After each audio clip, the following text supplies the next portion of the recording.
టీడీపీలో చేరాలనుకునే ఇతర పార్టీల నేతలకు ముఖ్యమంత్రి చంద్రబాబు షరతులు విధించారు. తమ పదవులకు రాజీనామా చేస్తేనే పార్టీలో చేర్చుకుంటామని, ఎవరిని పడితే వారిని పార్టీలో చేర్చుకోమని స్పష్టం చేశారు. వ్యక్తిత్వం, వ్యవహార శైలి ఆధారంగా పార్టీలోకి అనుమతిస్తామని, చేరికల విషయంలో నైతిక విలువలు పాటిస్తామని చంద్రబాబు అన్నారు.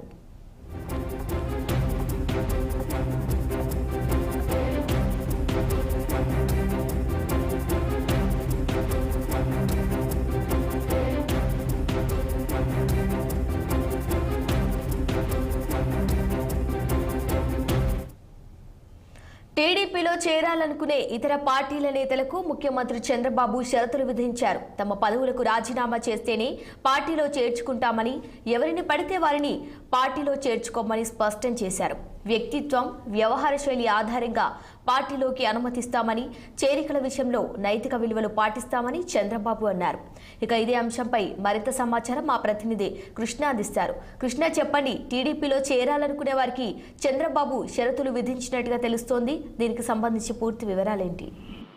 కూటమి విజయం తర్వాత ఏదైతే కూటమి వైపు అయితే ప్రతిపక్ష పార్టీలో ఉన్న నాయకులు కానీ శాసనసభ్యులు కానీ అయితే కూటమిలో చేరటానికైతే చాలా ఉత్సాహం అయితే చూపిస్తాను మన ప్రధానంగా అర్థమవుతుంది.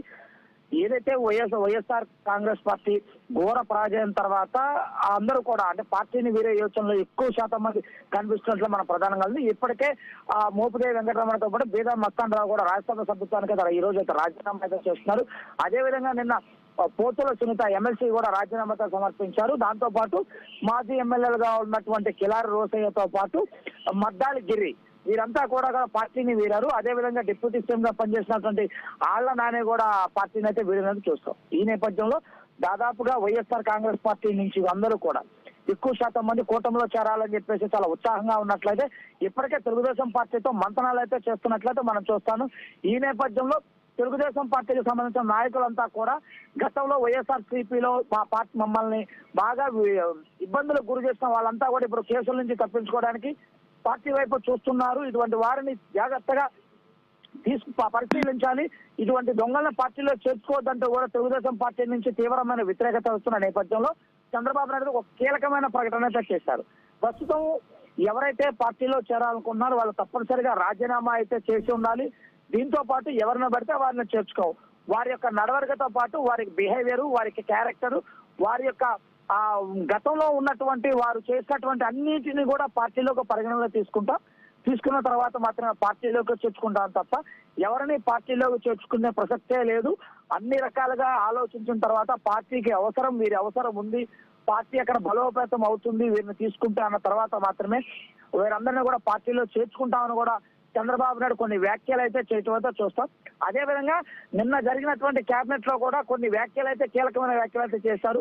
ఒక 2-3 శాసనసభ్యులు తన వ్యక్తిగత స్వలాభం కోసం చేస్తున్నటువంటి చర్యల్లో పార్టీ మసకబారుతుంది.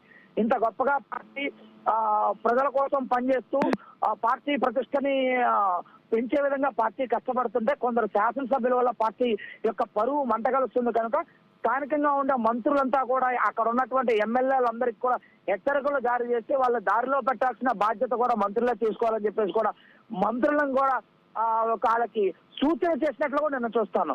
ఇవన్నీ ఎపిసోడ్ మొత్తం చూసుకున్నట్లయితే పార్టీ బయట నుంచి వచ్చే వ్యక్తుల విషయంలో అయితే అత్యంత జాగ్రత్తగా ఉండాల్సిందే. ఎవరో కూడా ఎట్టి పరిస్థితుల్లో ఎవరిని పడితే ఆయన పార్టీలో చేర్చుకోవద్దు. వారి నడవడిక, వారి క్యారెక్టరు, గతంలో వాళ్ళు తెలుగుదేశం పార్టీ పట్ల అవలంబించిన విధానాలన్నీ కూడా పరిగణలో తీసుకున్న తర్వాత మాత్రమే పార్టీలో చేర్చుకోవాలి.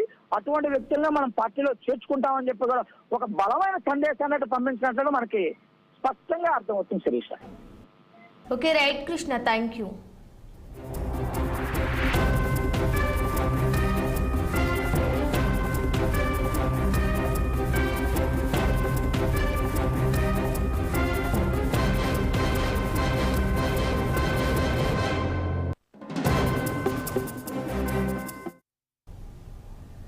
రాష్ట్రంలో సైబర్ క్రైమ్స్ పెరుగుతున్న నేపథ్యంలో విశాఖలో